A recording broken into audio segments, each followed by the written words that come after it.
નમસ્કાર, હું ચિરાગ TV9 ન્યૂઝમાં આપનું સ્વાગત છે। સમાચાર મળી રહ્યા છે સુરતથી, જ્યાં પોલીસ કર્મચારીઓની સાયબર માફિયાઓ સાથેની મિલીભગતનો ખુલાસો થયો છે।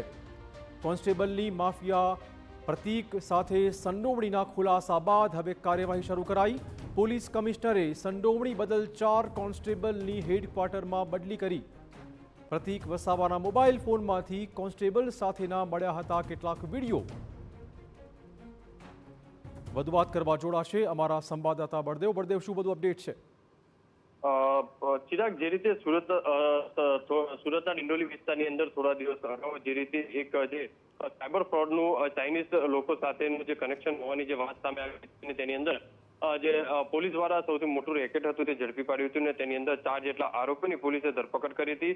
ચાઇનીઝ માફિયાઓ સાથે કામ કરતા પ્રતીક વસાવાનું જે પોલીસ સાથે જે તપાસ કરતા પોલીસ સાથે કેટલાક કર્મચારીઓ સાથે જે રીતે જે સંકલન હોવાની જે વાત સામે આવી રહી છે કે તેમના સાથે સંપર્કમાં હોવાની જે વાત સામે આવી હતી ને તેના આધારે જે રીતે તપાસની અંદર જે ખુલાસા થયા હતા તેના આધારે સુરત ક્રાઇમના જે સુરત પોલીસ કમિશનર દ્વારા આ 4 અલગ અલગ પોલીસ સ્ટેશનની અંદર અને સુરત ક્રાઇમ બ્રાન્ચમાં ફરજ બજાવતા 4 જેટલા પોલીસ કોન્સ્ટેબલોને હેડક્વાર્ટર ખાતે બદલી કરવામાં આવી છે। સૌથી મહત્વની વસ્તુ એ છે કે જે પ્રતીક વસાવા છે તે આખો આજે સાયબર રેકેટ જે ચલાવતો હતો છેલ્લા ઘણા સમયથી ડિંડોલી વિસ્તારની અંદર, અને 4 જે પોલીસ કોન્સ્ટેબલોની હેડક્વાર્ટરમાં બદલી કરતાની સાથે જ સુરત પોલીસ બેડાની અંદર ચર્ચાનો વિષય બન્યો છે। કારણ કે જે પ્રતીક વસાવાનો જે મોબાઈલ જે ચેક કરતા તેમની સાથેના સંપર્ક, ચેટ અને અલગ અલગ જે વિડીયો છે તે પણ મળી આવ્યા હોવાની જે વિગતો છે। બળદેવ, ખાલી બદલી કરીને સંતોષ માન્યો કે કોઈ કાયદાકીય રાહે પણ કાર્યવાહી થશે?